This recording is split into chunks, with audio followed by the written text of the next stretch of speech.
కోరి తన కుమారుని పంపడానికి ఎంచుకున్న గర్భం ఏదైనా ఉంది అంటే అది మరియమ్మ గారిదే. కానీ ఆమె తప్పు చేయకపోయినా దేవుని చిత్తాన్ని నెరవేర్చడానికి ఎంత అవమానమైనా అనుభవించడానికి ఇష్టపడుతుంది ఆ మరియ గారు. ఆ సువార్తను నమ్మి ఆ సువార్తకు తగినట్లుగా పరిమళాన్ని ఇచ్చే పని చేసింది ఈమె. బైబిల్ మొత్తం తిరగేయండి, సువార్త పరిచర్యలో పురుషులకు ధీటుగా పనిచేసిన వారు స్త్రీలు.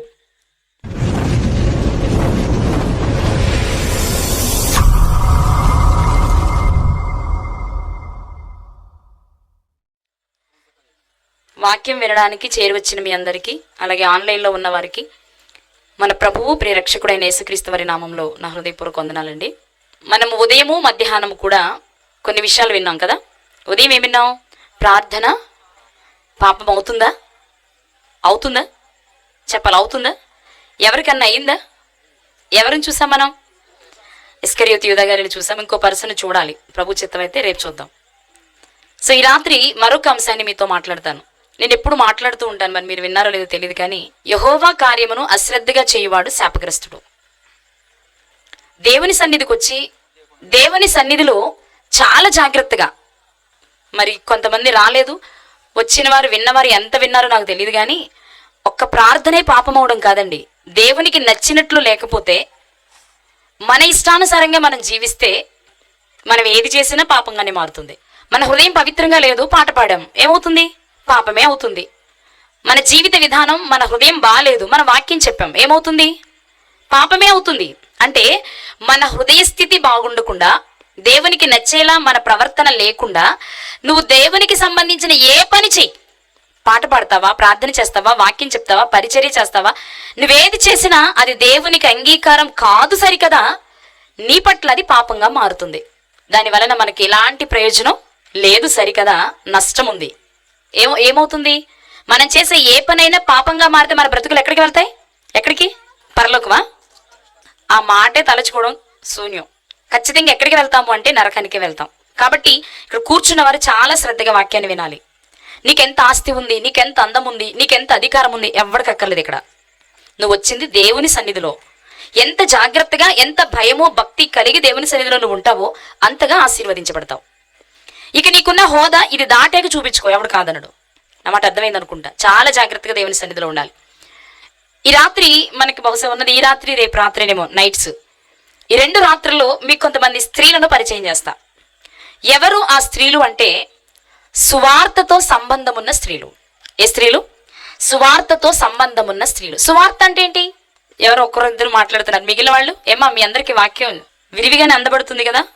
సువార్త అంటే ఏంటి చూద్దాం ఒకసారి. కొరింథీయులకు రాసిన మొదటి పత్రిక 15వ అధ్యాయము 1 నుండి 4 వచన చదువుకుందాం. మరియు సహోదరులారా, పౌలు గారు కొరింథీలో ఉన్న సంఘానికి, లేక కొరింథీ సంఘంలో ఉన్న పిల్లలకు ఒక విషయాన్ని చెప్తూ ఉన్నారు. సహోదరులారా, నేను మీకు ప్రకటించిన సువార్త మీకు తెలియపరచుచున్నాను. నేను మీకు సువార్తను ప్రకటించాను కదా, దాని గురించి మరోసారి మాట్లాడాలనుకుంటున్నా మీతో. అదేంటి అంటే, నేను ఏ సువార్తను మీకు ప్రకటించానో దాన్ని మీరు అంగీకరించారు. దేన్ని అంగీకరించారు? చెప్పాలందరూ గట్టిగా. దేన్ని అంగీకరించారు?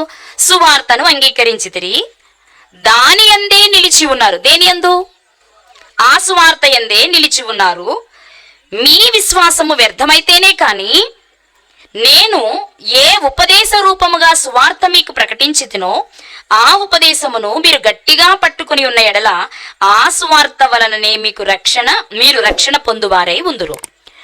ఒక కొరింథీ సంఘస్థులారా, మీకు నేను సువార్త ప్రకటించాను, అది మీరు విన్నారు, అంగీకరించారు, దాని యందే నిలిచి ఉన్నారు, అదే మీకు రక్షణనిస్తుంది అని చెప్తూ, ఇంతకు ఆ సువార్త నేను మీకు ఎలా ప్రకటించాను అంటే ఉపదేశ రూపంలో ప్రకటించాను. ఎలా ప్రకటించారు? సువార్తను ఎలా ప్రకటించారు? ఉపదేశ రూపంలో ప్రకటించాను. ఉపదేశ రూపం అంటే ఇలా నేను ఒక్కదాన్ని మాట్లాడుతున్నాను చూడండి, మీరెవరు మాట్లాడకుండా దాన్ని ఉపదేశ రూపము అంటారు. ఇంగ్లీష్లో లెక్చర్ మెథడ్ అంటారు. అంటే బోధించేవాడు మాత్రమే మాట్లాడతాడు, వినేవాడు ఏం మాట్లాడు. కానీ ప్రకటించడం అనేది చాలా పద్ధతుల్లో జరుగుతుంది. పాట రూపంలోనూ ప్రకటించవచ్చు. నేను పాట పాడితే అందులో సువార్త ఉండొచ్చు, పాట రూపంలో చెప్పొచ్చు, పద్య రూపంలో చెప్పొచ్చు, చిత్ర రూపంలో చెప్పొచ్చు, లేకపోతే నృత్య ప్రదర్శనలో చూపించవచ్చు, డాన్స్ రూపంలో చెప్పొచ్చు, లేక ఉపదేశ రూపంలో చెప్పొచ్చు, లేదా ప్రశ్నోత్తర రూపంలో కూడా చెప్పొచ్చు. నేను మాట్లాడి నేను అడిగేదానికి మీరు సమాధానం చెప్పారనుకోండి, దాని ప్రశ్నోత్తర క్వశ్చన్ అండ్ ఆన్సర్ మెథడ్ అంటారు. ఇలా ఏ రూపంలోనైనా సువార్తను ప్రకటించవచ్చు. అయితే పౌలు గారు కొరింథీ సంఘానికి ఏ రూపంలో ప్రకటించాడు అంటే ఉపదేశ రూపము, అంటే వాళ్ళు వింటూ ఉంటే ఆయన చెప్పుకుంటూ వెళ్ళేవారు.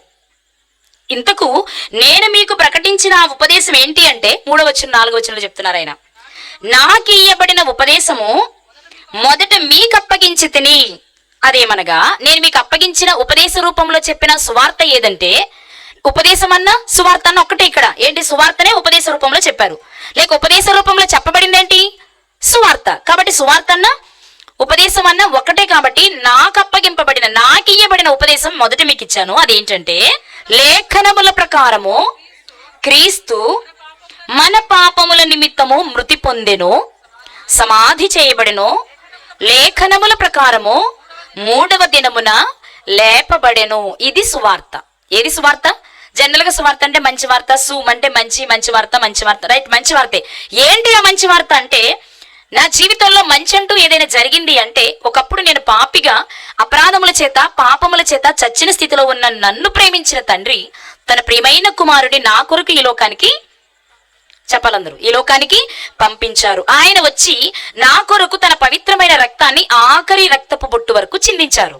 నా కొరకే సమాధి చేయబడ్డారు, నా కొరకే తిరిగి లేపబడ్డారు. ఈ విషయాన్ని ఏ వ్యక్తి విశ్వసిస్తాడో అతడు సువార్తను నమ్ముతున్నట్టు లెక్క. కాబట్టి సువార్త అంటే ఏంటి అంటే, యేసుక్రీస్తు ప్రభు వారి మరణము, సమాధి, పునరుద్ధానము. దీనినే సువార్త అంటారు. మరి చెప్పండి, సువార్త అంటే ఏంటి? సువార్త అంటే యేసుక్రీస్తు ప్రభు వారి మరణము, సమాధి, పునరుద్ధానం. 3 ఉంటే సువార్త.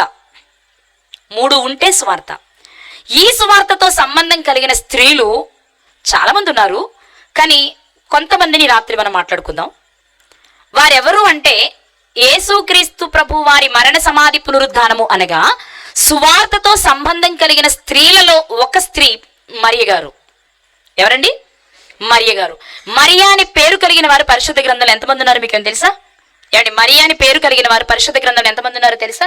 మరియా అనే పేరు కలిగిన వారు మన క్రొత్త నిబంధనలోనే కనిపిస్తారు, కానీ ఆ పేరుకు మూలం పాత నిబంధన. పాత నిబంధన గ్రంథంలో మోషే అహరోను గారుల సహోదరి అయిన మిరియాము గారి పేరు నుండి వచ్చింది మరియా. మరియా అంటే పాత నిబంధనలోని మిరియాము గారి పేరు నుండి వచ్చినదే క్రొత్త నిబంధనలో మరియా అనే పేరు. ఇక ఆ పేరు కలిగిన వారు పరిశుద్ధ గ్రంథంలో ఎంతమంది ఉన్నారు అంటే, మనకు బాగా తెలిసి, ఒకటి యేసుక్రీస్తు ప్రభు వారి తల్లి, ఆవిడ పేరేంటి గట్టిగా, మరియ గారు. 2 లాజరు గారి సహోదరు ఒక ఆమె ఉన్నారు, మరియా మార్త అంటాం కదా, అక్కడ ఒక మరియా. 3 మగ్దలేనే మరియా. ఎవరండి? మగ్దలేనే మరియా. 4 క్లోపా మారి అయిన మరియా. 5 మార్కు అని మారు పేరు గల యోహాను గారి తల్లి అయిన మరియా. 6 సువార్త పరిచర్యలో పౌలు గారు వందనాలు చెప్పారు ఒక మరియ గారికి రోమపత్రికలో, రోమపత్రిక 16వ అధ్యాయంలో. మొత్తం ఎంతమంది? 6 మరియలు, మూలం మిరియమ్మ గారు. ఓకే, మన మరియల్ని తీసుకుంటాం, ఆమెను తీసుకోము, ఆ పేరు నుండి పేరు వచ్చిందని చెప్పుకుంటాము. క్రొత్త నిబంధనలో మనకు కనిపించే మరియా అనే పేరు కలిగిన వారు 6 కనిపిస్తారు మనకి. ఈ రాత్రి ఓ 3 గురించి చెప్తాను, రేపు ఒక 3 గురించి చెప్తాను. అర్థమైందా? మీకు ధైర్యం ఏంటి చెప్పనా? 9లోపు ఎలాగో ముగిచ్చేస్తుంది. ఇప్పుడు 3 చెప్తే ఏంటి, 6 చెప్తే ఏంటి అనుకుంటున్నారు, నాకు తెలుసు. కానీ ఎక్కువ చరిత్ర ఉన్న వాళ్ళదే 1-2 వస్తారు, మిగిలిన వాళ్ళందరూ సింపుల్గా ఉంటాయి. కాబట్టి ఈ రాత్రి సింపుల్గా ఉన్న వాళ్ళని ఒక 3 అంటే 2 చెప్పి ఒక ముఖ్యమైన వ్యక్తిని చెప్తాను, రేపు మిగిలిన వారి గురించి మాట్లాడతాను. ఓకే, ఈ రాత్రి ఒక 3 మరియల గురించి మనం మాట్లాడుకుందాం. ఫస్ట్ మనం కామన్గా తీసుకున్న ఎవరి గురించి చెప్పుకోవాలి? యేసుక్రీస్తు వారి తల్లి అయిన మరియ గారు. ఈమెకు సువార్తతో ఏదైనా సంబంధం ఉందా అంటే, యేసుక్రీస్తు వారు అసలు మరణించి సమాధి చేయబడి తిరిగి లేవాలి అంటే ఆయన పుట్టాలి కదా. పుట్టకుండా ఇవేమైనా జరుగుతాయా? జరగవు. కాబట్టి పుట్టుకకు కారణం ఎవరు? మరియ గారి. కాబట్టి ఆమెను గురించి తెలుసుకోవాలి. ఇక మరియ గారిని గురించి ఎవరు వినని వారు ఉండరు. క్రిస్మస్ వచ్చిందంటే ఏదో ఒక మూల ఆమెను టచ్ చేస్తాం, అవునా? ఆమె ఎవరు అంటే, చాలా నీతిమంతురాలు, భక్తి కలిగిన ఆమె, కన్యక. యవ్వనం వచ్చే నాటికే దేవుడే ఎంపిక చేసుకునేంత భక్తి కలిగిన కన్య. అది ఆమె జీవితంలోని విశేషమైన విషయం. ఈరోజు యవ్వనస్తులను చూస్తుంటే చాలా భయంకరంగా ఉన్నారు. మీరు ఏమనుకున్నట్టు వాడు చెప్తా, వాక్యం తెలిసిన వారిలో కూడా 70% లోకస్తులానే కనబడుతున్నారు. వారు నోరు విప్పితే కానీ క్రైస్తవులని తెలియదు మనకి. ఎందుకంటే వారి భాష బాగుండదు, వారి వేషం బాగుండదు, వారి హెయిర్ స్టైల్ బాగుండదు, వారి డ్రెస్ సెన్స్ బాగుండదు. ఎలా ఉంటారు అంటే, పేరుకి మేము క్రైస్తవులమే కానీ అన్యస్తుల కంటే దారుణంగా బ్రతుకుతున్న జీవితాలు అనమాట. కానీ ప్రతి యవ్వనస్తుడు, ప్రతి యవ్వనస్తురాలు ఖచ్చితంగా యోసేపు గారు మరియమ్మ గారి జీవితంలో నుంచి పాఠాన్ని నేర్చుకోవలసింది, ఎన్ని తరాల వారైనా సరే. ఎందుకు అంటే పురుషుణ్ణి ఎరుగక చాలా జాగ్రత్తగా తన పవిత్ర జీవితాన్ని కాపాడుకుంటున్న కన్యామే. ఆ రోజుల్లోనూ, ఆ రోజున ఏంటంటే పాత నిబంధన కాలంలోనే కోరికలు ఉన్నవారు, కోరికలు తీర్చుకోవడానికి పరుగులు తీసిన వారు లేరా స్త్రీలు? దీనా గారు ఉన్నారు ఉదాహరణకి. షెకెము పట్టణంలో ఉన్న కన్యకలను చూడాలని కోరిక కలిగింది ఆమెకు. వెళ్ళడం వలన ఆమె జీవితం సర్వనాశనం అయిపోయింది. అంటే ఆనాటి నుండి కన్యకల జీవితాలు అలాంటివే. అలాగే అందరూ అలా లేరు. యెఫ్తా గారి కుమార్తె ఉంది, తండ్రి మొక్కుకుంటే మొక్కుబడి తీర్చుకోవడానికి సిద్ధపడిన కన్యకగా కనిపిస్తుంది. అంటే వాళ్ళు ఉన్నారు, వీళ్ళు ఉన్నారు. అది ఇంకొంచెం పెరుగుతూనే వచ్చింది రెండు వర్గాల వైపు కూడా. ఈరోజు మన సమాజాన్ని జాగ్రత్తగా పరిశీలిస్తే మరియమ్మ గారి జీవితంలో అప్పటికే లోకంలో ఎంతో మంది కన్యకలున్నా దేవుడు ఏరి కోరి తన కుమారుని పంపడానికి ఎంచుకున్న గర్భం ఏదైనా ఉంది అంటే అది మరియమ్మ గారిదే. ఆమెలో పవిత్రంగా ఉన్నవాడు చాలా మంది ఉన్నారు, ఆమెలో ఎదురు చూస్తున్న వాళ్ళు చాలా మంది ఉన్నారు. కానీ దేవుని కనుదృష్టి ఎవరి మీద ఉంది? మరియమ్మ గారి మీద ఉందండి. ఎందుకు ఆమె సంపాదించుకుంది అంటే బాల్యము నుండి కూడా తన జీవితాన్ని జాగ్రత్తగా కాపాడుకున్న స్త్రీ ఆమె. అందుకే లోకరక్షకుణ్ణి లోకానికి పంపడానికి దేవుడు ఆమెను ఎంపిక చేసుకున్నాడు. ఆమె గురించి వ్రాయబడినప్పుడు దూత వచ్చి మరియమ్మ గారితో చెప్పిన మాట ఏంటి అంటే, దేవుని కృప దయాప్రాప్తురాలా నీకు శుభము, దేవుడు నీకు తోడై ఉన్నారు అని చెప్తారు. దయాప్రాప్తురాలంటే దేవుని దయను పొందినదానా. ఇంతమంది కన్యకల్లో దేవుని దయ ఎవరిని వరించింది అంటే మరియమ్మ గారిని వరించింది. ఇంతమంది సమాజంలో జీవిస్తూ ఉంటే దేవుని కృప ఎవరికి తోడుగా ఉందంటే ఆమెకే తోడుగా ఉంది. కాబట్టి ఒక మంచి జీవితాన్ని జీవించిన ఆమె ఎంత భక్తి కలిగిందంటే, నువ్వు ఒక కుమారుని కంటావమ్మా అని చెప్పగానే, నేనా? లోకంలో పురుష ప్రమేయం లేకుండా పిల్లలు పుట్టడం అసాధ్యం కదా, నేను ఎలా కనగలను, నేను పురుషుని ఎరుగనదాన్ని అన్నది.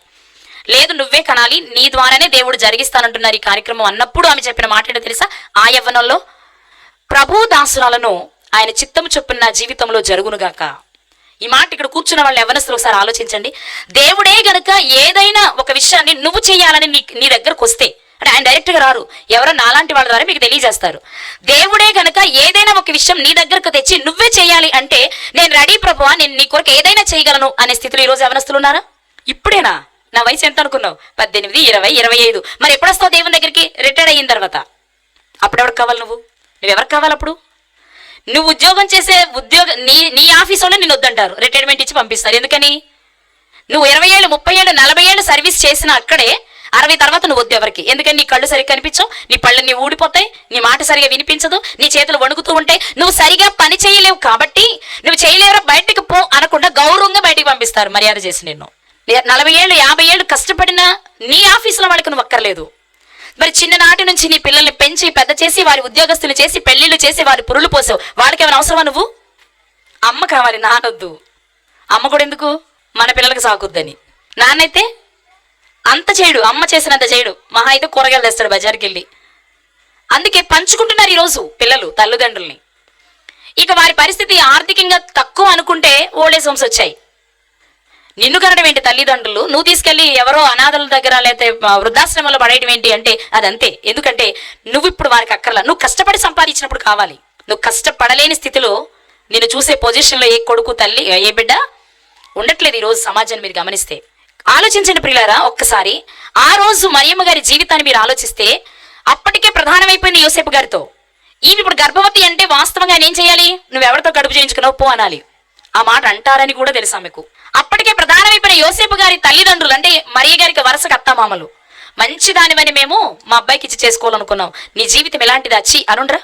ఎందుకనలేదండి, యేసుక్రీస్తు వారు పుట్టిన తర్వాత ఆ బాబును తీసుకుని పశువుల పాకలోనికి వెళ్తే, చంటి బిడ్డను వేసుకుని పశువుల తొట్టిలోనికి వెళ్తే ఎవరైనా చోటు ఇవ్వకుండా ఉంటారా? కానీ అక్కడ కూడా వాళ్ళకి చోటు లభించలేదు అంటే అర్థం ఏంటి? ఈమె మంచిది కాదు, ఇదిగో పక్కన వస్తున్నాడు, ఇతని వల్ల నీ బిడ్డ పుట్టలేదు, ఇలాంటి వారికి చోటు ఇవ్వాలని ఆలోచన లేదు. కాబట్టి ఆ రోజు ఆమెను పట్టించుకోలేదు. అలాంటి భయంకరమైన సమాజంలో ఆ యవ్వనంలో దేవుని కొరకే తన జీవితాన్ని సమర్పించుకుని ఆయన దాసురాలను నేను, నా యజమాని ఏది చెప్తే అది నేను చేస్తాను అన్న స్త్రీ లేక కన్యక ఎవరు అంటే అలనాటి యేసుక్రీస్తు వారి తల్లి అయిన మరియ గారు. ఆ మరియ గారే ఆ రోజే గనక ఆ త్యాగమే చేయకపోతే, మోషే గారిలో వంకలు చెప్తే దేవుడు ఎలాగో చేయించుకుంటారు కానీ చరిత్రలో ఆమె కూడా ఎలా మిగిలిపోయేది అంటే వంకలు సాకులు చెప్పే కన్యకగా మిగిలిపోయేది. కానీ ఈరోజు ప్రతి సంవత్సరం క్రిస్మస్ వచ్చిందంటే ఆమె పేరు తలవని వారు ఎవరు ఉండరు. పిక్చర్స్ పెట్టుకున్నా లేకపోతే పశువుల పాకలు వేసినా అక్కడ ఖచ్చితంగా మరియమ్మ గారు చంటిబిడ్డను ఎత్తుకొని ఉంటారా లేదా? చెప్పాలమ్మా, ఉంటారా లేదా? అంటే ఆమెను ఎవరైనా జ్ఞాపకం ఎందుకు చేసుకుంటున్నారు? ఆమె చెప్పిన మాట, తరతరాల వారు నన్ను ధన్యురాలు అంటారు అని. ఎందుకు అంటే, ఎవరు ధన్యులు అంటే దేవుని చిత్తాన్ని నెరవేర్చడానికి ఎంత కష్టమైన ఇష్టపడతారో వారు దేవుని దృష్టిలో గొప్పవారు లేక ధన్యులు ప్రియులారా. కాబట్టి యేసుక్రీస్తు వారు మరణించాలి, సమాధి చేయబడాలి అంటే ఆయన జన్మించాలి. ఆయన జన్మించాలి అంటే ఖచ్చితంగా ఒక స్త్రీ, మరియమ్మ గారి జీవితం కావాలి. కాబట్టి సువార్తతో సంబంధం ఉన్న ఒక స్త్రీ ఎవరు చెప్పండి? ఎవరు? ఏ మరియ గారు? యేసుక్రీస్తు వారి తల్లి అయిన మరియ గారు, మొదటి మరియ గారు. ఇక రెండో మరియ గురించి మాట్లాడుకుందాం మనం. ఆమె ఎవరు అంటే క్లోపా మారి అయిన మరియ గారు. చూద్దామా ఆమె గురించి ఎక్కడుందో? యోహాను స్వార్త 19వ అధ్యాయము 25వ వచనం. ఆయన తల్లియు, ఆయన తల్లి సహోదరి, ఆయన తల్లి అంటే యేసుక్రీస్తు వారి తల్లి, ఆయన తల్లి సహోదరి అంటే పిన్ని. 3 క్లోపా భార్య అయిన మరియయు మగ్దలేనే మరియయు యేసు సిలువ నొద్ద నిలుచుండిరి. ఇక్కడే మనకి 3 మరియలు కనిపించారు. 1 ఆయన తల్లి అయిన మరియా, 2 క్లోపా భార్య అయిన మరియ గారు, 3 మగ్దలేనే మరియ గారు.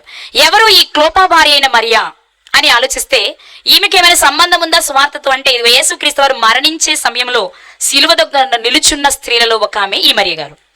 క్లోపా భార్య అంటున్నారు అంటే ఈమె భర్త పేరు క్లోపా. ఈమె భర్త క్లోపా.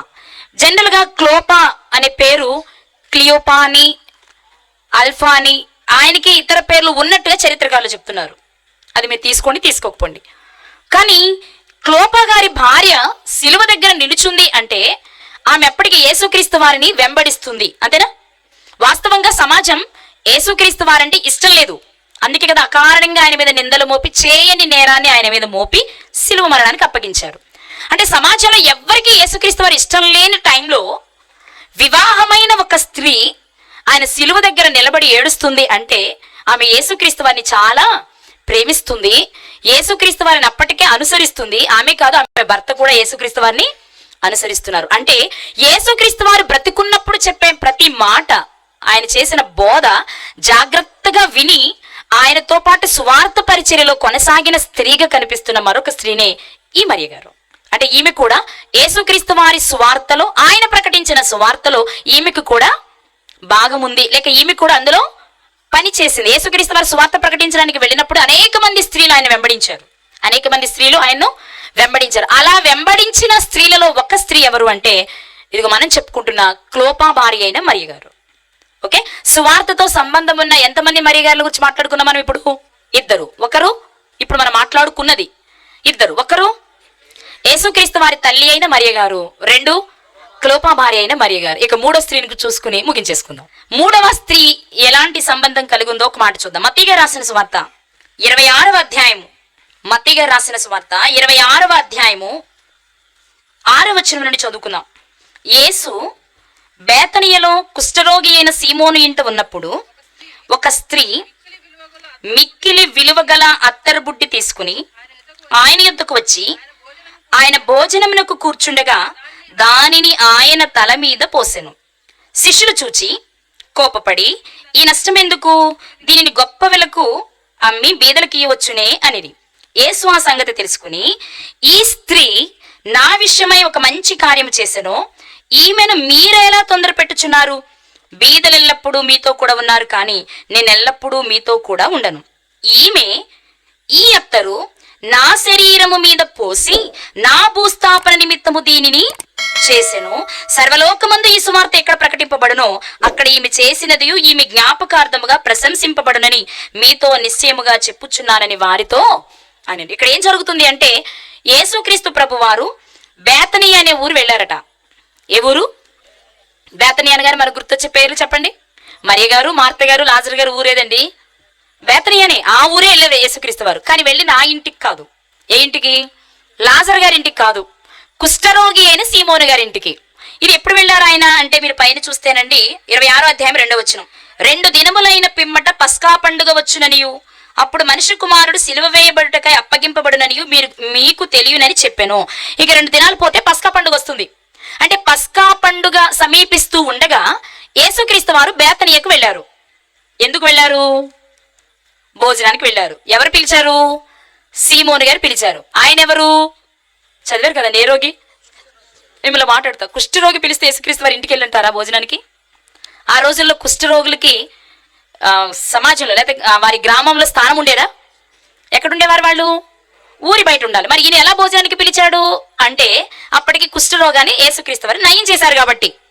కుష్ఠరోగి అయినా అని అంటే అప్పటికి రోగిగా ఉన్నాడు అనుకోవద్దు.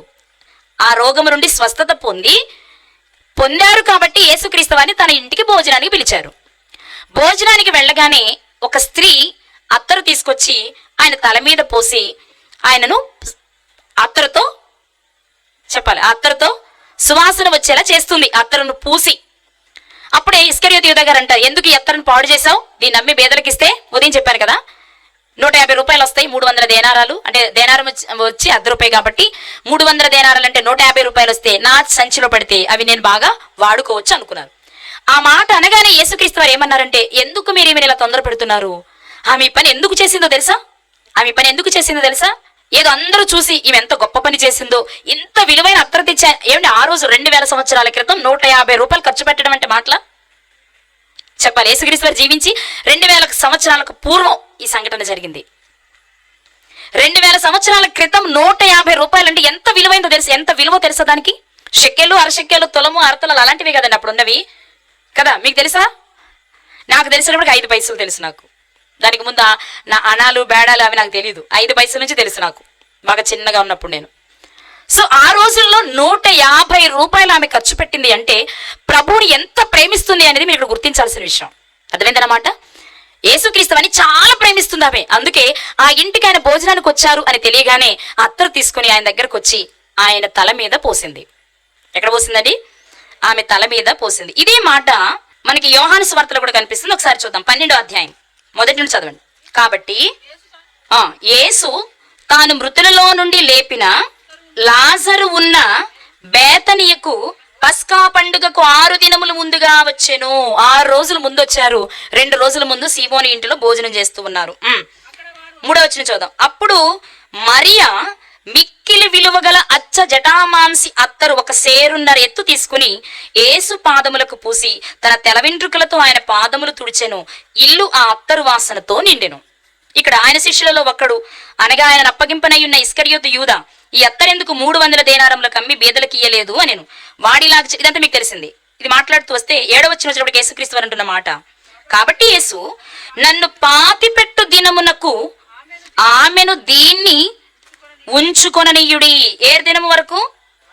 నన్ను పాతిపెట్టు దినము వరకు అంటే నేను మరణిస్తాను, నన్ను సమాధి చేస్తారు. ఆ రోజు వరకు ఈమె చేసింది ఈమె దృష్టిలో జ్ఞాపకంగా ఉండాలి. ఆమె చాలా సంతోషంతో భవిష్యత్తును గుర్తెరిగి ఈ కార్యక్రమాన్ని చేస్తుంది ఆమె. వాస్తవంగా యేసుక్రీస్తు వారు ఒకవేళ భోజనం చేస్తూ ఉన్నప్పుడు ఆయనకి ఏదైనా కానుక ఇవ్వాలనుకున్నప్పుడు మనం చాలా చోట్ల మనం ప్రేయర్కి వెళ్తూ ఉంటాం. ఎవరో మనల్ని మీటింగ్ ఒకరు పిలుస్తారు, కానీ మనం అంతకుముందే చాలా మంది పరిచయం ఉంటుంటాం. యూట్యూబ్ల ద్వారానో లేదా వేరే మీటింగ్ వెళ్ళినప్పుడు ఎక్కడో తెలుస్తుంటది. అలాంటి వారు ఎవరైనా మనం పలకరించడానికి వచ్చేటప్పుడు ఏదైనా తెస్తారు. ఏ ఫ్రూటో అక్కడ బాగా పండేదో ఏదైనా వాడు చేసుకున్న స్పెషల్ తీసుకొచ్చి టేస్ట్ చూపించడానికి మనకి ఇస్తారు. ఇది సహజంగా జరుగుతూ ఉంటుంది. అలా ఈమె కూడా చేయొచ్చు. తన ఇంట్లో ఏదైనా మంచి వంటకం చేసుకొని ప్రభు దగ్గరికి స్పెషల్గా తీసుకొచ్చి పెట్టొచ్చు. కానీ ఈమె ఏం చేస్తుందంటే అత్తరు తెచ్చి ఆ అత్తరుని ఆయనకు పూసి తల వెంట్రుకలతో తుడిచి ఇల్లంతా అత్తరు వాసనతో నిండిపోయేలా చేస్తుంది. ఇంతగా ఆమె ఎందుకు చేస్తుందట? అది ఆయన చెప్తున్న మాట, నా భూస్థాపన నిమిత్తం దీన్ని చేస్తుంది, ఇది ఆమె జ్ఞాపకాలలో ఉండాలి అని చెప్పారు. ఇదే మాట మనకు లూకాసు వార్తలో కూడా కనిపిస్తుంది. ఒకసారి చూద్దాం. లూకాసు వార్త 7వ అధ్యాయము 36వ వచనం నుండి చూద్దాం. కొంచెం జాగ్రత్తగా చూడాలి మీరు. ఇది పరిసయ్యులలో ఒకడు తనతో కూడా భోజనము చేయవలనని ఆయనను అడిగెను. ఆయన ఆ పరిసయ్యుని ఇంటికి వెళ్లి భోజన పంక్తిని కూర్చుండగా ఆ ఊరిలో ఉన్న పాపాత్మురాలైన ఒక స్త్రీ యేసు పరిసయ్యుని ఇంట భోజనమునకు కూర్చున్నాడని తెలుసుకుని ఒక బుడ్డిలో అత్తరు తీసుకుని వచ్చి వెనుక తట్టు ఆయన పాదముల యొద్ద నిలువబడి ఏడ్చుచు కన్నీళ్లతో ఆయన పాదములను తడిపి తన తల వెంట్రుకలతో తుడిచి ఆయన పాదములను ముద్దు పెట్టుకునేను. ఆ అత్తరు వాటికి పూసెను. ఇక్కడేం జరుగుతుందండి? ఇక్కడ అదే జరుగుతుంది కాదా? ఇక్కడ యేసుక్రీస్తు వారు భోజనానికి వెళ్ళారు. అక్కడికి ఒక స్త్రీ అత్తరు తీసుకొని వచ్చింది, వెనక తట్టు నుంచుంది, అత్తరు పూసింది, తల వెంట్రుకతో తుడిచింది, పాదాలు ముద్దు పెట్టుకుంటుంది. ఇప్పుడు ఇక్కడ వ్రాయబడిన లూకాసు వార్తలో వ్రాయబడిన ఈ స్త్రీ, యోహాను వార్తలో వ్రాయబడిన స్త్రీ, మత్తయి వార్తలో వ్రాయబడిన స్త్రీ ఒక్కరేనా? చెప్పాలి గట్టిగా. ఇక్కడే ఉన్నారు అందరూ గట్టిగా. ఒక్కరే. ఎందుకని? యేసుక్రీస్తు వారి విందుకెళ్లారు, యేసుక్రీస్తు వారు భోంచేస్తున్నారు. అక్కడికి ఒక స్త్రీ అత్తర తెచ్చింది, పూసింది, ముద్దు పెట్టుకుంది, తుడిచింది. ఇవే కదా సేమ్ మాట్లాడాలి అందరూ. అవునా? అర్థమవుతుందా నేను చెప్పేది? అర్థమైపోతుందా? అర్థమవుతుందా? Very good, very good. ఇప్పుడు చూద్దాం. మన మత్తయి సువార్త 26వ అధ్యాయంలో చూసాం. కుష్ఠరోగి అయిన సీమోను ఇంట బేతనియలో ఉన్నారు యేసుక్రీస్తు వారు. అదేనా? బాగా నా వైపు కాన్సన్ట్రేట్ చేయాలి మీరు. యోహాను సువార్తలో 12వ అధ్యాయంలో చదువుకున్నాం. అది కూడా బేతనియాని. అక్కడ కూడా విందుకే కూర్చున్నారు. అక్కడికి కూడా ఒక స్త్రీ అత్తర తెచ్చింది. యోహాను సువార్తలో వ్రాయబడిన ఆ స్త్రీ మరియ గారని కనిపించింది. కానీ మత్తయి సువార్తలో ఆ స్త్రీ పేరు లేదు. లూకా సువార్తలో కూడా ఆ స్త్రీ పేరు లేదు. కాబట్టి విషయాలన్నీ ఒకటే కాబట్టి ఒకరే అనేసుకుంటున్నాం మనం. కానీ మత్తయి సువార్తలో, యోహాను సువార్తలో వ్రాయబడిన స్త్రీ ఒకరు, కానీ లూకా సువార్తలో వ్రాయబడిన స్త్రీ ఆమె కాదు. ఎందుకంటే ఈమె పాపాత్మురాలైన స్త్రీ. యోహాను సువార్తలో చెప్పబడిన స్త్రీ లాజరు గారి అక్క. ఎవరు? లాజరు గారి అక్క. మీకు బాగా అర్థం కావాలి అంటే యోహాను సువార్త 11వ అధ్యాయము 2వ వచనం. ఈ లాజరు అంటే లాజరు గారి గురించి చెప్తున్నప్పుడు ఈ లాజరు ఎవరు అంటే ప్రభువునకు అత్తరు పూసి తల వెంట్రుకలతో ఆయన పాదములు తుడిచిన మరియకు సహోదరుడు. ఇప్పుడు మనకి ఇదే యోహాను సువార్త 12వ అధ్యాయంలో కనిపించే మరియ గారు ఎవరు అంటే లాజరు గారి అక్క అయిన మరియ గారు. బాగా వినాలందరూ. పస్కా పండుగకు ముందుగా కుష్ఠరోగి అయిన సీమోను ఇంట బేతనియలో ఉండగా యేసుక్రీస్తు వారికి అత్తరు పూసిన స్త్రీ ఎవరు అంటే లాజరు గారి సహోదరి అయిన మరియ గారు. ఇదే సందర్భం మత్తయి సువార్త 26లో చదివాం మనం. సేమ్ పస్కా పండుగ ముందు జరిగింది. ఇప్పుడు యోహాను సువార్తలో చదివాం. కానీ లూకా సువార్తలో వ్రాయబడిన స్త్రీ మరియ గారే కాదు. అసలు ఆమె పేరు మరియ కాదు. ఆమె ఎవరు అంటే ఒక పాపాత్మురాలు. మరి ఎలా అక్కడ సందర్భం ఇక్కడ సందర్భం ఒకేలా కనిపిస్తుందిగా? ఒకేలా కనిపిస్తుందా? పరిసైడి ఇల్లు, విందుకే వెళ్ళారు. ఆ విందుకు ఒక స్త్రీ వచ్చింది, అత్తరు పూసింది, తల వెంట్రుకలతో తుడిచింది. మరి ఆమె ఈమె కదా అని మనకు డౌట్ వస్తుంది. ఎందుకంటే సేమ్ అనిపిస్తుంది కాబట్టి. కానీ మీరు జాగ్రత్తగా ఆలోచిస్తే ఇక్కడ కొన్ని విషయాలు మీకు అర్థమవుతాయి. అవి ఏంటి అంటే ఈమె వచ్చి ఎప్పుడైతే అత్తరు పూస్తుందో భావిన లూకా సువార్తలోని స్త్రీ పాపాత్మురాలైన స్త్రీ. మీకు ఇక్కడే చాలా క్లారిటీ ఉండాలి. ఎందుకంటే ఈమె పాపాత్మురాలు. లాజరు గారి యొక్క ప్రారంభము నుండి కూడా ప్రభు పాదాల దగ్గర కూర్చొని వాక్యాన్ని నేర్చుకున్న ఉత్తమురాలైన స్త్రీ. ఆమె కొంతకాలం పాపం చేసి మార్పు చెందినట్టు మనకి ఎక్కడ చరిత్రలో కనిపించదు. ప్రారంభం నుండి కూడా మరియ ఉత్తమమైన దానిని ఎంచుకునేను అన్నారు యేసుక్రీస్తు వారు మాట్లాడుతూ. ఈవిడెవరు మరి? లూకా సువార్తలో మనం చదువుకునే ఈ స్త్రీ ఎవరు? పాపాత్మురాలు. మాట్లాడేటమ్మా, పాపాత్మురాలు. ఆమె వేరు, ఈమె వేరు. మీకు అనిపించవచ్చు ఆమె లాజరు గారి అక్క మరియ కూడా ముందు పాపాత్మురాలేమోనండి, తర్వాత మారిందేమో అని మీరు అనుకోవచ్చు. కానీ ఎక్కడ మనకు ఆధారాలు లేవు. అయితే మరి ఈవిడ వేరు ఆవిడ వేరు అని మనం ఎలా చెప్పగలము అంటే ఈమెమో ఆయన పాదాల దగ్గరకు వచ్చి అత్తరు పూసి ముద్దు పెట్టుకుంటూ ఉంటే ఆ ఇంటి వారందరూ ఏమన్నారంటే ఈమె ఎలాంటిదో ఈయనకి తెలీదా, ముట్టుకొనిస్తున్నాడేంటి ఆమెని అని అడిగారు. అర్థమైందా? చదువుతారా? లూకా సువార్త 7వ అధ్యాయము 39వ వచనం. ఆయనను పిలిచిన పరిసయ్యుడు అది చూచి ఈయన ప్రవక్త అయిన ఎడల తన్ను ముట్టుకుని ఈ స్త్రీ ఎవతియో ఎటువంటిదో ఎరిగి ఉండును, ఇది పాపాత్మురాలని తనలో తాను అనుకునెను. ఇప్పుడు విందుకు పిలిచిన అతను సీమోను గారు. ఇతని పేరు కూడా సీమోనే. మీరు 43వ వచనంలో చూస్తే తెలుస్తుంది. మత్తయి సువార్తలో చదువుకున్నది, యోహాను సువార్తలో చదువుకున్న ఇంటి వారు కూడా సీమోను గారే, కుష్ఠరోగి అయిన సీమోను. ఈ ఇల్లు సీమోను గారిదే. కానీ ఇక్కడికి తెచ్చిన స్త్రీ వేరు, అక్కడ తెచ్చిన స్త్రీ వేరు. ఇక్కడ జరుగుతున్న టైం వేరు, అక్కడ జరుగుతున్న టైం వేరు. అది మరణానికి ముందు జరుగుతున్నది. ఇది ముందే ఆయన సువార్త ప్రకటించే కాలంలో జరుగుతుంది. ఈమెవరు అంటే ఒక పాపాత్మురాలు. ఈమెవరండి? ఒక పాపాత్మురాలు. అందుకే పిలిచిన ఆయన ఏమంటున్నాడు? ఈమె పాపాత్మురాలు కదా, ఈమెను ముట్టుకొనిస్తున్నాడేంటి ఈయన? ఈమె పాపాత్మురాలు అని ఆయనకి తెలియదా? ఆయన ప్రవక్తే కదా, ప్రవక్తకు అన్ని తెలియాలి కదా, ఈయనకి తెలియట్లేదేంటి అని తనలో తాను సణుగుకుంటున్నాడు. అంటే ఈ స్త్రీ ఎంత భయంకరమైన పాపం చేస్తున్న స్త్రీనో అదే పాపముతో వచ్చింది ఇప్పుడు అక్కడికి, ఆయన దగ్గర కడుక్కుంటుంది. కానీ అందరి దృష్టిలో మాత్రం ఆమె ఇంకా పాపిగానే కనబడుతూ ఉంది. ప్రియులారా, పాపిగానే కనబడుతూ ఉంది కాబట్టి అందరూ గొణుగుతూ ఉన్నారు. అప్పుడు యేసుక్రీస్తు వారు మాట్లాడే సందర్భాలు మీకు తెలుసు కదా. సీమోను గారిని పిలిచి, సీమోను, నేను మీ ఇంటికి రాగానే నా కాళ్ళు కడుక్కోవడానికి నీళ్ళు ఇచ్చావా? ఇవ్వలేదయ్యా. కానీ ఈమె నీ ఇంటిలోనికి వచ్చి ఆమె నా దగ్గరకు వచ్చిన నాటి నుండి తన కన్నీళ్లతో నా పాదాలు కడగడం మానలేదు. ఇంత పశ్చాత్తాపడుతున్న ఈ స్త్రీని నేను కరుణించకుండా ఎలా ఉండగలను? అది యేసుక్రీస్తు వారి ఇంటెన్షన్. అర్థమవుతుందండి? కాబట్టి ఇక్కడ మీరు గమనించినట్లయితే ఈ స్త్రీని చూచుచున్నావే. 44వ వచనం చదువుదాం. ఆ స్త్రీ వైపు తిరిగి సీమోనుతో ఇట్లనెను, ఈ స్త్రీని చూచుచున్నావే, నేను నీ ఇంటిలోనికి రాగా నీవు నా పాదములకు నీళ్ళియ్యలేదు, కానీ ఈమె తన కన్నీళ్లతో నా పాదములను తడిపి తన తల వెంట్రుకలతో తుడిచెను. నీవు నన్ను ముద్దు పట్టుకోలేదు, కానీ నేను లోపలికి వచ్చినప్పటి నుండి ఈమె నా పాదములు ముద్దు పెట్టుకునటం మానలేదు. నీవు నూనెతో నా తల అంటలేదు, కానీ ఈమె నా పాదములకు అత్తరు పూయట మానలేదు. మీరు గమనిస్తున్నారా? ఆ స్త్రీ వచ్చి అత్తరు పూసిన తర్వాత ఆమె ముట్టుకున్నప్పుడు సీమోని గారి మనసులో ఉన్న విషయానికి యేసుక్రీస్తు వారు ఇక్కడ సమాధానం చెప్తున్నారు.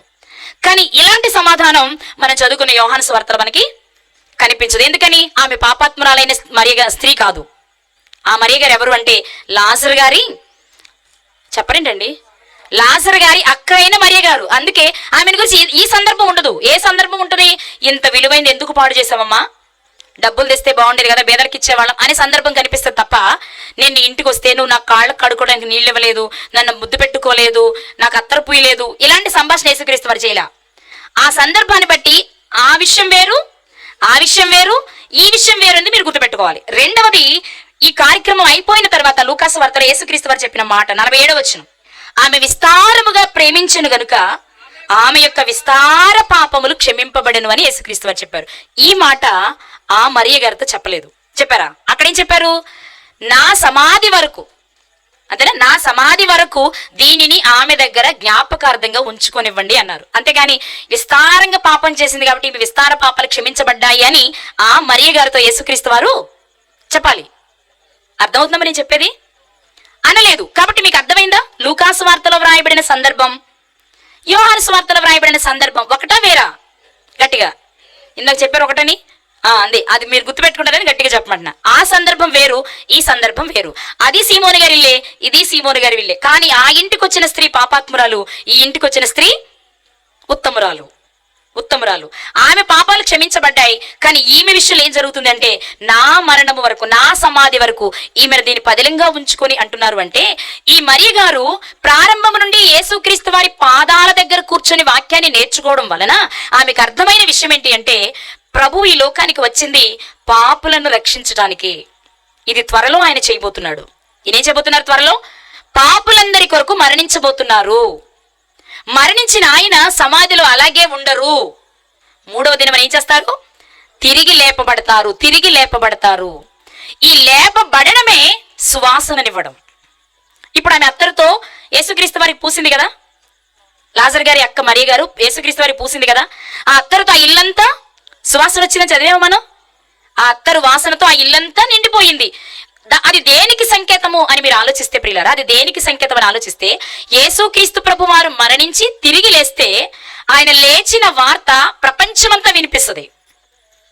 యేసుక్రీస్తు వారిని అంగీకరించని వారు కూడా ఆయన మరణాన్ని, పునరుద్ధానాన్ని అంగీకరిస్తారు. ఆయన వచ్చిన మాట వాస్తవం, చనిపోయిన మాట వాస్తవం, తిరిగి లేచిన మాట వాస్తవం. నచ్చితే అంగీకరిస్తారు, నచ్చకపోతే వాళ్ళది వాళ్ళు అనుకుంటారు. కానీ ఆయన మరణించి తిరిగి లేచారనేది మాత్రం ప్రపంచంలో ఎవరైనా ఏనాటికైనా అంగీకరించి తీరవలసిన విషయం. అంటే ఈ విషయాన్ని లాజర్ గారు అక్క అయిన మరియ గారు ముందే గుర్తించారు. అర్థమైందా? ఆ అత్తరు పాడు చేశారని ఇస్కరియోతు యూదా గారు తిడుతుంటే యేసుక్రీస్తు వారు ఏమంటున్నారు? వేదన ఎల్లప్పుడు మీతోనే ఉంటారయ్యా, రేపైనా చేయొచ్చు మీరు ఈ పని, ఈ ఒక్కసారి అయిపోదుగా, ఈసారి మళ్ళీ పోగు చేయండి, ఆ పోగు చేసి ఈసారి పేదలకు ఇవ్వండి, కానీ నేను ఎల్లప్పుడు మీతో ఉండను కదా. పైగా నా జీవితంలో ఏం జరగబోతుందో అది ముందే గుర్తించి దానికి సాదృశ్యంగా ఈమె చేస్తుంది. నేను ఖచ్చితంగా తిరిగి లేస్తాను అనే సంగతిని నమ్మింది కాబట్టి ఇదిగో పరిమళంతో నన్ను పూస్తుంది, లేకపోతే అత్తరుతో నా పాదాలకు, నా తలకు పూసింది. ఆ అత్తరు పూయడం వలన జరిగింది ఏంటి అంటే, సువాసన ఇల్లంతా నిండింది. భవిష్యత్తులో నేను చేయబోయేది, లేకపోతే 4-5 రోజులు, 6 రోజుల తర్వాత పస్కా వస్తుందన్నా కదా, ఇది జరిగేటప్పటికి 2 రోజులే ఉందన్నా. 2 రోజుల తర్వాత జరగబోయేది ఏంటి అంటే, నేను ఇలాగే మరణిస్తా, తిరిగి లేపబడతా. లేచిన వార్త పరిమళంలా అనేక ప్రాంతాలకు, ప్రపంచ నలుదిశలా విస్తరిస్తుంది. దీనికి ముంగుర్తుగా మరియ గారు ఆ పనిని చేశారు. అందుకే ఈ సువార్త సర్వలోకంలో ఎక్కడ ప్రకటించబడుతుందో ఈమె చేసింది కూడా జ్ఞాపకార్థంగా ప్రశంసింపబడును అన్నారు యేసుక్రీస్తు వారు. నా మాట అర్థమైంది అనుకుంటున్నా అందరికి. ఎందుకు ఈమె పండు తీసుకురాలేదు, ఎందుకు ఈమె మంచి కూర తీసుకురాలేదు, ఎందుకు ఈమె రొట్టెలు తీసుకురాలేదు ఆయన కొరకు? జనరల్ కంటే ప్రభు బాగా పరిచయం ఉన్నారు. ఎప్పుడు బేతనీయకు వెళ్ళినా మాక్సిమం ఈ మరియ గారి ఇంట్లోనే భోజనం చేసేవారు. మార్తమ్మ గారు పరిచర్య చేసేది మనకు తెలుసు. అలాంటిది ఇప్పుడు వేరే ఇంటిలో ఉన్నప్పుడు, అరే ప్రభుకి ఏం బాగా తింటారని తెలుసుగా, ఎక్కువ ఆ ఇంటికి వెళ్ళేవాళ్ళు కాబట్టి, ఆ ప్రభుకి ఈ రొట్టె అంటే ఇష్టం, ఆ రొట్టె అంటే ఇష్టం, ఈ కర్రీ అంటే ఇష్టం, ఫ్రై అంటే ఇష్టం, పులుసు అంటే ఇష్టం, ఏదో చేసుకురావచ్చుగా. అది చేసే ప్రయత్నం చేయట్లేదు ఆమె, ఎందుకంటే అవి శరీర సంబంధమైనవి. కానీ నేను ఆయన దగ్గర కూర్చొని చాలా కాలంగా వాక్యాన్ని నేర్చుకుంటూ ఉండగా నాకు అర్థమైంది ఏంటి అంటే, ప్రభు తప్పకుండా మానవాళి కొరకు మరణిస్తారు, కానీ సువాసనను వెదజల్లేలా తిరిగి లేస్తారు. అంటే యేసుక్రీస్తు వారి మరణ సమాధి పునరుద్ధానాలను లేదా సువార్తను ముందే గుర్తించిన మహిళ ఎవరు అంటే లాజరు గారి అక్క అయినా, చెప్పాలి, లాజరు గారి అక్క అయినా మరియ గారు. ప్రియులారా, నిజంగా ఈరోజు ఇంత వాక్యాన్ని మనం నేర్చుకుంటున్నాం కదా, నేర్చుకుంటున్నామా? చాలా మంది మీ దగ్గరకు వస్తున్నారు, చాలా రకాల వాక్యాలు మీకు అందబడుతున్నాయి కదా. ఏ రోజైనా నీకు అందిన వాక్యాన్ని బట్టి ప్రభు గొప్పతనం ఏంటో, దేవుని గొప్పతనం ఏంటో నీకు ఏ రోజైనా తెలిసిందా? వస్తున్నాం, వింటున్నాం, వెళ్ళిపోతున్నాం, అంతేనా? ఇంతేనా జీవితం అంటే? మరియ గారు కూడా చెప్పొచ్చు, యేసుప్రభు అండి చాలా మంచోడండి, మా ఇంటికి తరచూ వస్తాడండి, కబుర్లు చెప్పొచ్చు ఆమె కూడా.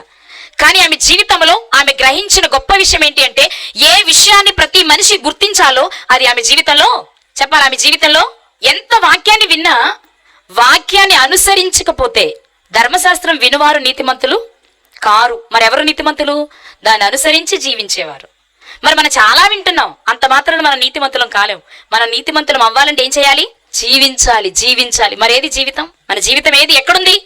మరియ గారి జీవితాన్ని మీరు ఆలోచిస్తేనండి, ఈ మరియ గారు అంటే లాజరు మార్త గారి సహోదరి అయిన మరియ గారి జీవితాన్ని మీరు ఆలోచిస్తే ఆమె జీవితం మనకి ఏమి నేర్పిస్తుంది అంటే, యేసుక్రీస్తు ప్రభు వారు ఎందుకు వచ్చారో, తర్వాత ఏం జరగబోతుంది. అప్పటికి ఆయన మరణించలేదు కదా. సువార్త అంటే ఏం చెప్పాను నేను మీకు?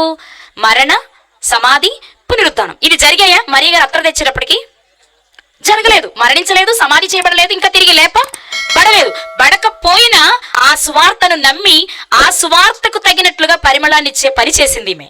యేసుక్రీస్తు వారు కూడా, యేసుక్రీస్తు వారిని గూర్చి అసలు ఆయన చేసిన త్యాగం పరిమళమో కాదో మాట రాయబడింది. ఒకసారి చూద్దాం. ఎఫెసీయులకు రాసిన పత్రిక 5వ అధ్యాయము 1-2 వచనాలు. 2 చూద్దాం, 2వ వచనం చదివేద్దాం. అర్పణముగాను బలిగాను అప్పగించుకునేను. ఎవరు పరిమళ వాసనంగా ఉండాలని?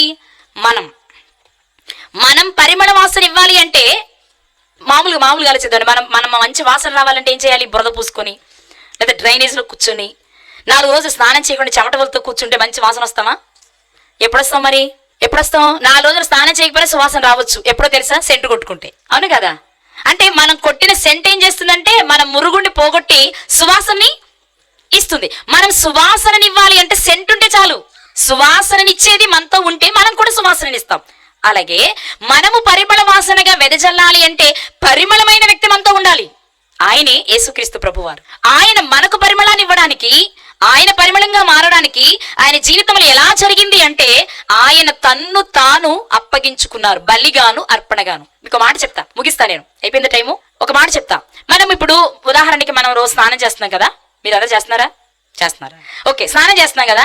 స్నానం చేసినప్పుడు ఉట్టి నీళ్ళు చేసి వచ్చేస్తున్నామా? మనం ఏం వాడుతున్నాం? సబ్బు వాడుతున్నాం. ఎందుకు? మనం మురికిపోవడమే కాదు, మురికిపోయి సువాసన రావాలి. మనం నిజంగా మన స్నానం చేసి బయటికి రాగానే ఏబో ఏంటి మంచి స్మెల్ వస్తుంది, ఏ సోప్ ఏంటి నువ్వు వాడేది అంటారు కదా. ఒక మంచి వాసన వస్తే ఖచ్చితంగా. లేదు, ఆ సబ్బు స్మెల్ మనకు తెలిస్తే ఏంటి నువ్వు వాడేది ఏంటి, లక్సా, రెగ్జోనా, మైసూర్ శాండిల్ అని మనమే అడిగేస్తాం. ఎందుకంటే ఆ స్మెల్ మనకి పరిచయం ఉంటే. అవునా కదా?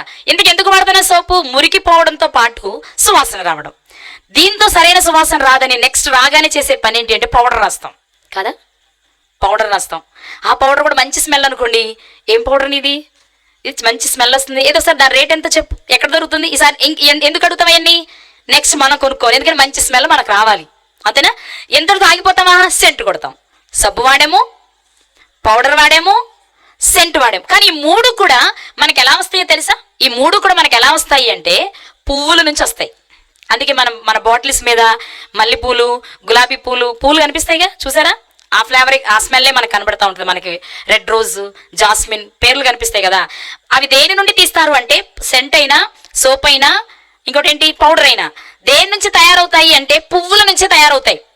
పువ్వుల నుంచి ఎలా తయారవుతాయి అంటే పువ్వులు నలిగిపోతే నీకు కావలసిన సోప్ వస్తుంది, పువ్వులు నలిగిపోతే నీకు కావలసిన పౌడర్ వస్తుంది.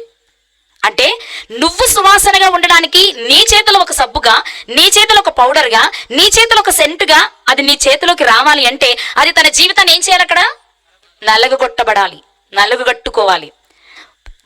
మన దేహానికి సంబంధించిన సువాసనని ఇవ్వడానికే మంచి సువాసన ఇచ్చే పువ్వులు తమ జీవితాన్ని ఎలా నలుగుగొట్టుకుంటున్నాయో, నీ ఆధ్యాత్మిక జీవితానికి పరిమళాన్ని ఇవ్వడం కోసం పవిత్రమైన తన దేహాన్ని, పవిత్రమైన తన రక్తాన్ని యేసుక్రీస్తు వారు నీ కొరకు, నా కొరకు నలుగుగొట్టుకుని ధార పోస్తేనే మన ఆధ్యాత్మిక జీవితాలు పరిమళిస్తాయి.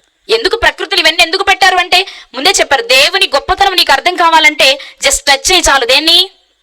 సృష్టించబడిన దానిని.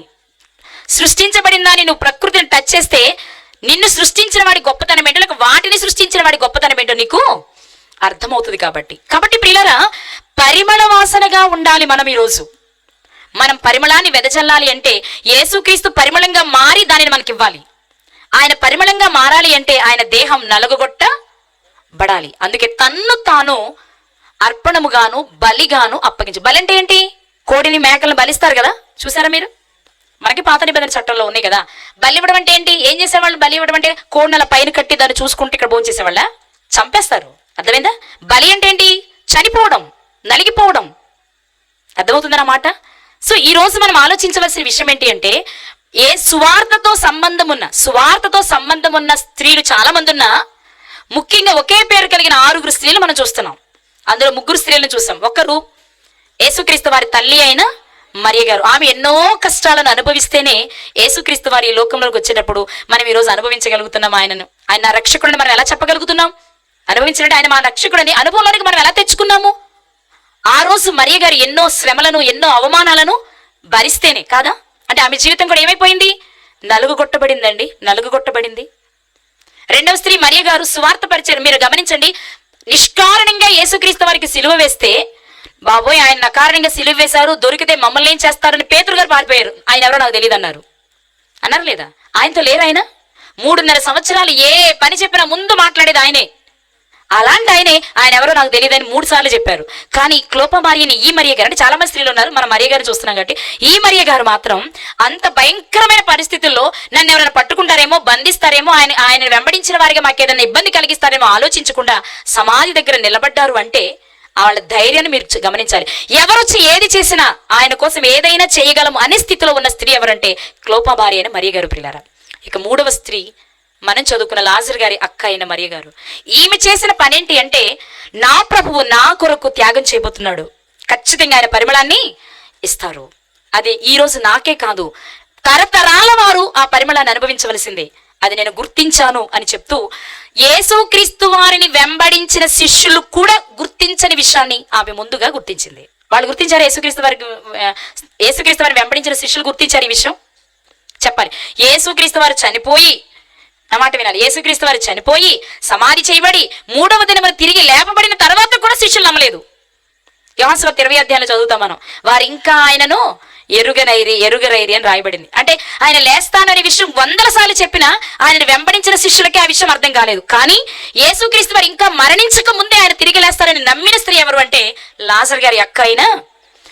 సమాజంలో స్త్రీ వాక్యం చెప్పొచ్చా? చెప్పకూడదు. ఎందుకంటే పౌలు గారు చెప్పారు, స్త్రీ సంఘంలో ఎలా ఉండాలి? మౌనంగా ఉండాలి. కానీ బైబిల్ మొత్తం తిరగేయండి, సువార్త పరిచర్యలో పురుషులకు ధీటుగా పనిచేసిన వారు స్త్రీలు కదా. అంటే నేను చెప్తున్నాను కాబట్టి, నేను స్త్రీని కాబట్టి చెప్పుకోవట్లా, బైబిల్ చెప్పింది ఈ విషయం. ఇప్పుడు చూడండి, సువార్త గురించి శిష్యులే ఇంకా విశ్వసించలేదు, ఆయన తిరిగి లేచినా విశ్వసించలేదు. కానీ ఆయన మరణించక ముందే విశ్వసించిన స్త్రీ ఎవరు? మరి ఆవిడికి పోటీ ఎవరు అక్కడ? చెప్పండి, ఆవిడికి పోటీ ఎక్కడ? ఆయనకు జన్మనివ్వడానికి మరియ గారు ఎన్నో అవమానాలు పొందారు, అవమానించబడడానికి ఇష్టపడ్డారు. కానీ అలాంటి స్త్రీని నా జీవితంలో తెచ్చుకుంటే నేను అవమానించబడతానేమో అనుకుని రహస్యంగా విడిచిపెట్టాలనుకుంటున్నారు యోసేపు గారు. వాళ్ళిద్దరు ఎవరు బలవంతులు అంటారు? అలా నేను యోసేపు గారిని తక్కువ చేయట్లా, శిష్యులు నేను తక్కువ చేయట్లా. ఆ సన్నివేశంలో వారిద్దరితో పోల్చుకుంటే, ప్రభువా నేను ప్రదానం చేయబడిన దాన్ని నన్నెందుకు ప్రభువా, నన్ను ఎందుకు ఇలా ఇబ్బంది పెడుతున్నావు? నా భర్త వలన, నా అత్తమామల వలన, ఊరి వారి వల్ల నాకు ఎన్నో అవమానాలు, దయచేసి నన్ను వదిలే అనొచ్చామే. కానీ అలా అనలా. ఆ పని కొరకు ఎంత కష్టమైన అనుభవించడానికి ఇష్టపడింది. ఎవరైతే ఏమైందనే చేర్చుకుందామని యోసేపు గారు అనుకోలా, దూతొచ్చి చెప్తే చేర్చుకున్నారు. అంటే అంత నీతిమంతుడై ఉండి అనే పదం వాడబడింది ఆయన గురించి రాస్తూ. నీతిమంతుడై ఉండి కూడా తన భార్య ముందే తప్పు చేసింది అని తెలిస్తే ఇష్టపడే స్థితిలో లేడా భర్త. కానీ ఆమె తప్పు చేయకపోయినా దేవుని చిత్తాన్ని నెరవేర్చడానికి ఎంత అవమానమైనా అనుభవించడానికి ఇష్టపడుతుంది ఆ మరియ గారు. ఈ మరియల జీవితాలను చూస్తే యోసేపు గారి జీవితంలో నుంచి కానీ, ఆనాటి సమాజంలోని శిష్యులను గురించి కానీ, ఇది ఇక్కడ కనిపిస్తున్న ఈ మరియ గారి గురించి కానీ మనం ఆలోచించినట్లయితే, సువార్తకు సహకరించిన స్త్రీలు వీరు, సువార్తతో సంబంధం కలిగిన స్త్రీలు వీరు. ఈరోజు స్త్రీలుగా మీరేం చేస్తున్నారు? మా వాక్యం వినడానికి రమ్మంటే, మా ఆయన భోజనానికి వస్తాడండి, ముగించాక వస్తాను. చాలా దూరం అండి, నేను తీసుకొస్తే వస్తాను, లేకపోతే లేదు. లేదంటే తేరగా ఒక వచ్చిన దొరికిందిగా, సంఘంలో మౌనంగా ఉండాలి, నేను ఎక్కడికి రాను. మరి మౌనంగా ఉండే నువ్వు ఆమెనని కూడా అనకూడదు కదా, పాట పాడకూడదు కదా.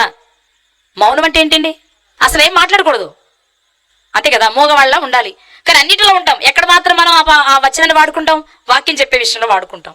కానీ వాక్యం సెలవిస్తున్న విషయం, సువార్తను ప్రకటించే స్త్రీలు గొప్ప సైన్యంగా ఉన్నారు అడుగడుగున. కాకపోతే వీరు వెనకుండి నడిపిస్తున్నవారుగానే కనబడతారు మనకి. భయంకరమైన పరిస్థితుల్లో కూడా వారి జీవితాలను ఫణంగా పెట్టి సువార్తను ప్రకటించడానికి సహకరించిన స్త్రీలే ఈరోజు మనం మాట్లాడుకున్న ముగ్గురు మరియగారులు.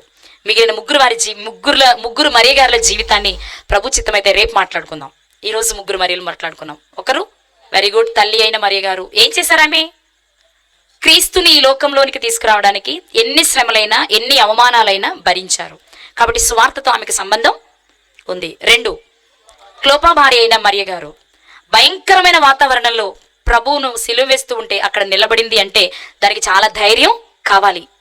అలాంటి స్త్రీ క్లోపా భార్య అయిన మరియ గారు. 3, లాజర్ గారి అక్క మరియ గారు. ఏమి చేసింది ఏంటి అంటే ప్రభువు చేసే త్యాగాన్ని ముందే గుర్తించి అందుకు సూచనగా సాదృశ్యంగా తన జీవితంలో అత్తరు పూసి ప్రభు పాదాలకు ఆ పరిమళాన్ని వెదజల్లిన స్త్రీ. నువ్వెలా ఉన్నావు? యేసుక్రీస్తు వారు నువ్వు పరిమళంగా ఉండాలని ప్రాణత్యాగం చేశారు.